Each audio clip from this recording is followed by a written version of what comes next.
नमस्कार दोस्तों, बहुत स्वागत है आपका आज के इस वीडियो में। और आज के इस वीडियो में देखने वाले अपन मध्य प्रदेश में नदियाँ, जो अपने कल चालू किया था ये चैप्टर। और इसमें कल हमने देखी थी नर्मदा नदी, आज देखेंगे अपन इसमें चंबल रिवर के बारे। ये चंबल नदी जो है मध्य प्रदेश में, उसका क्या स्थान है उसके बारे में चर्चा करते हैं। उद्गम की बात करें, यानी कि जो इसका ओरिजिन पॉइंट है, ओरिजिन पॉइंट क्या है इस नदी का आपका, तो ये मिलेगा आपका जानापाव पहाड़ी। और ये कहाँ पे है आपकी, महू में, और जो इंदौर ज़िले में अवस्थित है। तो आपको इसका जो ओरिजिन पॉइंट है वो आप मान सकते हैं आपका इंदौर से। और स्पेसिफिक देखेंगे एकदम, तो ये जानापाव पहाड़ी आपको याद रखना पड़ेगा। लंबाई की बात करें, कुल लंबाई इस नदी कितनी है, तो 965 किलोमीटर, यानी कि 965 किलोमीटर इसकी कुल लंबाई इस नदी की आपको देखने को मिलती है। मुहाना, यानी कि इसको कहते हैं माउथ, या फिर ये कहें कि इस नदी का एंड पॉइंट कहाँ है, या किस जगह पे आ जाके किसी दूसरी नदी में मिलती है, या फिर किसी खाड़ी में जाके गिरती है, तो उसको कहते हैं आपको इसका मुहाना या फिर माउथ। तो ये नदी मिलती है आपकी यमुना नदी में, और ये जगह जो है वो है इटावा के पास, और ये इटावा आता है आपका उत्तर प्रदेश में। अन्य नाम की बात करें कि दूसरे और किस किस नामों से इसको जाना जाता है, तो चर्मावती, कामधेनु, धर्मावती और नित्यवाही। ये पूछा गया था हाल ही में, नित्यवाही किस नदी का नाम है। ठीक, सहायक नदियाँ, यानी कि जो इसकी ट्रिब्यूटरी रिवर्स हैं वो कौन कौन सी हैं। ट्रिब्यूटरीज आपकी काली सिंध मिलेगी आपको, पार्वती है, बनास है, शिप्रा, शिवना, कूनो और आपका सीप। तो ये वो प्रमुख नदियाँ हैं जो इसकी सहायक नदी है। सहायक नदियाँ वो होती है जो मेन नदी में आके मिलती है, यानी कि ये चंबल मान लीजिए, तो इसमें आके छोटी छोटी जो नदियाँ साइड से आके मिलती है वो कहलाती उस नदी की, जो मुख्य नदी है उसकी सहायक नदियाँ कहलाती, जिनका पानी इस नदी में मिल जाता है। अब इसको यहाँ से समझते हैं चंबल नदी को। यहाँ पे आप देख पा रहे होंगे ये जो पॉइंट है, ये है आपका इंदौर महू। मध्य प्रदेश के मैप के हिसाब से लोकेशन कुछ इस प्रकार आपकी। जानापाव पहाड़ी यहाँ से है, और इसमें शिप्रा मिलती है, पार्वती इधर से मिलती है, शिवना मिलती है इसमें। और इसके अलावा आप यहाँ पर ऊपर जाएंगे तो बनास, जो कि राजस्थान से मिलती है, इसमें सीप मिलती है, कूनो मिलती है। ये लोकेशन थोड़ी ऊपर नीचे है, लेकिन ये मैं वो बता रहा हूँ किस तरफ से मिलती है। एग्जैक्ट नहीं है कि यहीं से जाके मिल जाती है, लेकिन ये लेफ़्ट राइट वाला को वो मैं आपको यहाँ पर बता रहा हूँ। ठीक, अन्य नाम की बात करें, ये अपन देख लिया है। टोटल लेंथ अपने को यहाँ पर अपन बात कर चुके हैं इस बारे में। यहाँ पर आप देख पा रहे होंगे, ये इसकी जो परियोजना है वो है गांधी सागर परियोजना। ये आपकी यहाँ पर है, ये है आपकी पूरी आपकी मंदसौर में, मंदसौर ज़िले में है ये आपकी। ठीक है, तो ये आपको ध्यान रखना पड़ेगा। ये एमपी और राजस्थान की सीमा मान सकते हैं गांधी सागर।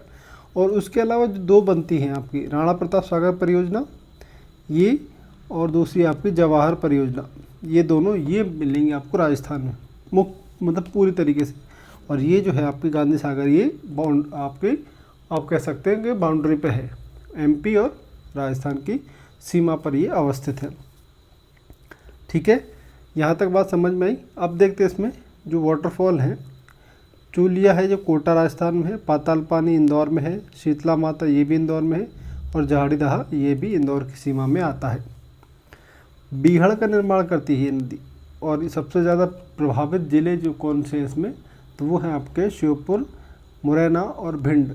ठीक, बीहड़ मतलब ये नदी जब इन तीन जिलों में मुख्य रूप से जब इसका बहती है, तो ये जो मिट्टी की ऊपरी परत होती है उसको उखाड़ते हुए लेके जाती है, यानी कि जो उसको अपर्दित करती है। उसका जो सॉइल इरोजन जो अपन कहते हैं, पानी के बहाव की वजह से ऊपर मिट्टी जो होती है वो बह जाती है, और वो मिट्टी जो कि बहुत ज़्यादा उपजाऊ होती है। अब वो उपजाऊ मिट्टी ऊपर से बह जाती है, तो फिर नीचे क्या बचेगा आपका, तो बंजर भूमि बचती है, जिसकी वजह से धीरे धीरे बीहड़ का निर्माण होता है, या ऐसी जगह का निर्माण होता है जिसमें खेती करना मुश्किल होता है, या फिर उस जगह में ये फसल उत्पादन होता है वो लगभग नामुमकिन सा ही हो जाता है। ठीक, डॉल्फिन संरक्षण केंद्र भी इसी नदी पर है।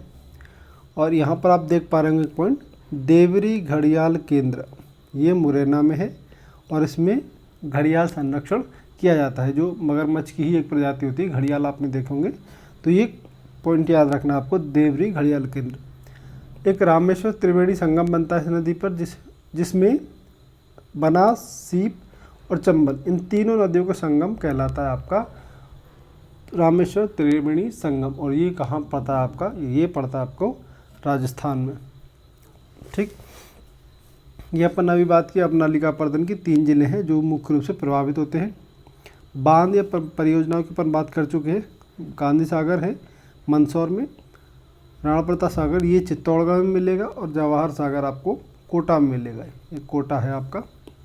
वाटरफॉल की बात करें जलप्रपात की, तो ये एकमात्र है जो राजस्थान में चूलिया जलप्रपात, बाकी तीनों मध्य प्रदेश में पड़ते हैं आपके, पाताल पानी, जाड़ीदहा और आपका शीतला माता। ये अपन बात कर चुके हैं। देवरी घड़ियाल केंद्र मुरैना में है।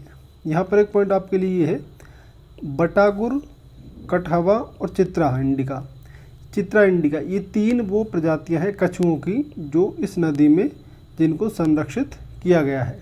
ठीक, कछुओं की प्रजातियां हैं 3 प्रकार की जिनको चंबल नदी में संरक्षण दिया गया है, बटागुर, कटहवा और चित्रा इंडिका। रामेश्वर त्रिवेणी संगम के अपन बात कर चुके हैं। डॉल्फिन जो मछली है उसको चंबल का ब्रांड एम्बेसडर बनाया गया है।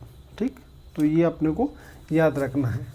चंबल नदी के बारे में जितने इंपॉर्टेंट फैक्ट हो सकते थे अपन यहाँ सारे डिस्कस किए, और अगर कोई भी सवाल आता है चंबल नदी से तो वो मुख्य रूप से इन्हीं फैक्ट में आपको देखने को मिल जाएगा।